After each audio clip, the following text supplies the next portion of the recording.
मोनिका जी पूरा प्रचार प्रसार हम लोगों ने देखा, लेकिन अब सवाल ये है कितना बहादुरगढ़ की जनता के दिलों तक पहुंच पाए हैं। बहादुरगढ़ की जनता के दिलों तक हम पहुंच पाए हैं, काफी हद तक पहुंच पाए हैं। हमारा डोर टू डोर था, हमारे कार्यकर्ताओं का था, घर के हर सदस्य का था। जिस दिन रैली थी, महारैली जिसे बोला गया, और बहादुरगढ़ में सबसे बड़ी रैली जो है वो इनेलो की मानी गई। उसी दिन राहुल गांधी भी जो है वो बहादुरगढ़ पहुंचे थे। देखिए, हमारी रैली में बहादुरगढ़ का हर वो मतदाता या हर वो व्यक्ति था जो बहादुरगढ़ में समस्याओं से जूझ रहा है, जो परेशान है। इन सरकारें हैं अभी वहाँ यहाँ पे जो इनकी नीतियों से परेशान है। एक भी भीड़ थी, हमने हमारी बिल्कुल ऐसा कोई भी व्यक्ति नहीं था जो हमने खरीदा हुआ था। और ये देखिए बौखलाहट है कहीं ना कहीं कांग्रेस की कि उनको स्टार प्रचारक राहुल गांधी को बुलाना पड़ा।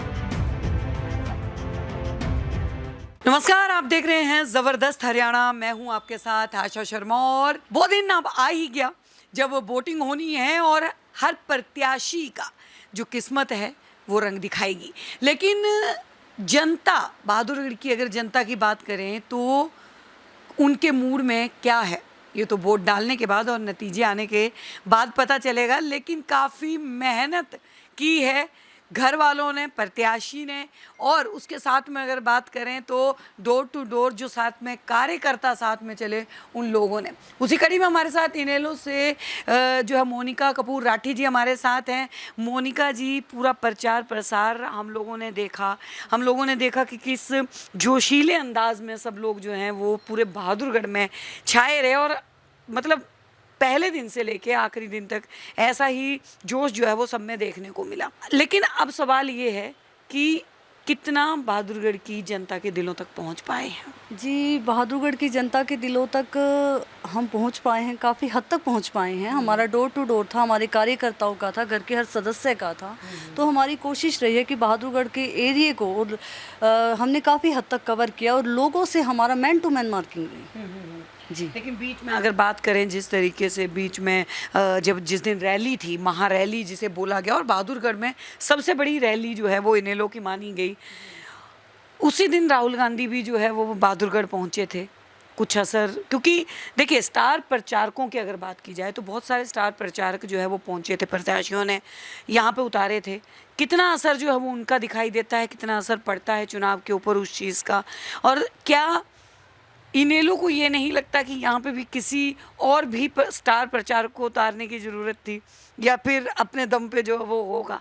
देखिए, हमारी रैली में बहादुरगढ़ का हर वो मतदाता या हर वो व्यक्ति था जो बहादुरगढ़ में समस्याओं से जूझ रहा है, जो परेशान है। इन जो ये सरकारें हैं अभी वहाँ यहाँ पे जो इनकी नीतियों से परेशान है। तो हर त्रस्त जो वोटर है वो हमारे रैली में था। एक भी कार्य जो भीड़ थी, हमने हमारी बिल्कुल ऐसा कोई भी व्यक्ति नहीं था जो हमने खरीदा हुआ था। और ये देखिए बौखलाहट है कहीं ना कहीं कांग्रेस की कि उनको स्टार प्रचारक राहुल गांधी को बुलाना पड़ा। और आप भी देखिए कि जैसा जोश था कार्यकर्ताओं में या जो हमारे साथ जुड़े हुए हैं मतदाता हैं, पूरे बहादुरगढ़ के लोग हैं, कि उन्होंने वो राहुल गांधी की रैली को भी फेल कर दिया। और दूसरी बात मैं ये मानती हूँ, हमारे पास बात करने के लिए मुद्दे हैं। राहुल गांधी के तो स्थानीय विधायक राजेंद्र सिंह जून जी हैं यहाँ से, वो किस बात पे कार्य कर मतलब बोलेंगे कि उन्होंने क्या किया है। बिल्कुल जी। तो राहुल गांधी, मेरे को तो देखिए मैं भी बिजी थी उस दिन। रैली के बाद मैं अपना वही डोर टू डोर में बिजी थी, तो मेरे को नहीं पता वो क्या बोल के गई, या मैंने देखा भी नहीं, मेरे को टाइम भी नहीं मिला। बट मैंने यही सुना है कि वो ऐसा कुछ बोल के नहीं गए। पर मेरे को ये लगता है वो बोलेंगे भी किस टॉपिक पे, कि राजेंद्र जून उनके विधायक थे और उन्होंने बहादुरगढ़ के लिए किया क्या। जी बिल्कुल। मोनिका जी देखिए, आपने कहा कि हमारे पास मुद्दे हैं। सवाल ये बनता है कि क्या ये मुद्दे जो हैं वो हर प्रत्याशी के लिए उतने ही अहम हैं? बहादुरगढ़ की जनता का अगर दिल जीतना हो, बहादुरगढ़ की जनता के अगर दिलों तक पहुंचना है, उनके खास तौर पे उनके वोट तक पहुंचना है, तो ये मुद्दे जो हैं, क्योंकि गिनवा तो वो भी रहे हैं, मैनिफेस्टो उनके भी बहुत बड़े बड़े हैं, जिसमें 2000 रुपये जो है ना वो वैसे प्रत्येक महिला को देने की बात की जा रही है। वहीं पे अगर बीजेपी की बात करें तो 2100 रुपये उन्होंने भी देने की बात करी। लेकिन कहाँ तक जो है वो जनता अब इन भ्रामक बातों में जो है वो नहीं आएगी, या फिर इनेलो के ऊपर क्यों ही विश्वास करेगी? ये भी सवाल सबसे बड़ा बनता है। जी जी, उन्होंने हमें काम करते हुए देखा है। उन्होंने विधायक जी को देखा है कि 20 साल हो गए, वो अभी सत्ता में नहीं थे, पर बहादुरगढ़ में हर समस्या को उन्होंने उठाया, वो लोगों के बीच में रहे, चाहे कोरोना काल था या फिर ये किसान आंदोलन था या जो भी समस्याएं बहादुरगढ़ को आई, वो बहादुरगढ़ में लोगों के बीच में रहे, बल्कि कोई भी नेता जो उस समय सीट पर था लोगों के बीच में नहीं आया। दूसरी बात, मुद्दे ही मुद्दे हैं मैम, मैं लोगों को देख रही हूँ, 17 वार्ड मैंने डोर टू डोर किए हैं, हर इंसान से मैंने हर घर का दरवाजा खटखटाया है, महिलाओं से बात की है, लोगों से बात की है, समस्याएं देखी हैं कि क्या, और महसूस भी की हैं। और मतलब पानी, बहुत बुरे हालात है, हर क्षेत्र में बुरे हालात है। मैं एक पानी पे या एक सड़क पे बात नहीं करूंगी, बहादुरगढ़ हर तरह से त्रस्त है, परेशानियों से जूझ रहा है, और मुद्दों पे बात करना जरूरी है मैम। शहर का सवाल है, विकास कार्य होने हैं, तो मुझे लगता है शहर की समस्याओं पर ही बात करना है। महिला शक्ति का कितना साथ दिखाई दे रहा है, क्योंकि अंतिम दिन तक वैसे तो बहुत सारी महिलाएं जो हैं वो शीला जी के साथ भी रही और कदम से कदम मिला के भी चली, और काफ़ी जोश जो है वो हमने देखा कि उनके अंदर हमें दिखाई दिया। लेकिन पूरे अगर बहादुरगढ़ हल्के की अगर बात की जाए, वहाँ की महिला जो है वो क्या सोच रही है? महिलाएं बिल्कुल श्रीमती शीला नफे सिंह राठी जी के साथ है, क्योंकि 40 साल की राजनीति में पहली बार ऐसा हुआ है कि कोई महिला उम्मीदवार बहादुरगढ़ में उठी है, श्रीमती शीला नफे सिंह राठी। और जो उनके साथ हुआ मैम, कहीं ना कहीं महिलाओं को इस बात का रोष है कि जो उनके साथ अत्याचार हुआ, और कोई भी स्थानीय नेता ने को या कोई भी मतलब सरकार की तरफ से हमें कोई वो सहायता नहीं मिली। और दूसरी बात मैम, जो मुद्दे हम उठा रहे हैं नारियों के या परेशानियों के, हमारी सारी बात शुरू से वही है, हम बहादुरगढ़ के विकास के लिए बातें कर रहे हैं, हम बहादुरगढ़ की समस्याओं को उठा रहे हैं। कोई जात पात की राजनीति हम नहीं कर रहे मैम, कोई 370 धारा पे हम बात देखें मैम, मैं ये मानती हूँ कि समस्या बहादुरगढ़ की है, चुनाव बहादुरगढ़ का है, तो मुद्दे भी बहादुरगढ़ के ही होने चाहिए। तो महिलाओं का साथ मैम पुरुषों जैसा ही है, समान है, मुझे लगता है उससे भी ज़्यादा जोश है महिलाओं में। जी मैम, अगर देखिए आपने कहा कि ये वाकई में ही बहादुरगढ़ की हम बात कर रहे हैं, हम दूसरी जगहों की बात नहीं कर रहे, जैसे क्योंकि चुनाव जो है वो पूरे हरियाणा में हो रहे हैं और सबकी नज़र बनी हुई है कि सरकार जो है वो इस बार हो सकता है कि हुड्डा की बन के आए। हुड्डा सरकार जो है काफ़ी इस चीज़ के लिए वो हैं कि मुख्यमंत्री बनेंगे और प्रत्येक सीट थे। कितना असर जो है वो वोटर के ऊपर इस चीज़ का पड़ सकता है कि हुड्डा के चेहरे पे लोग वोट दे दें?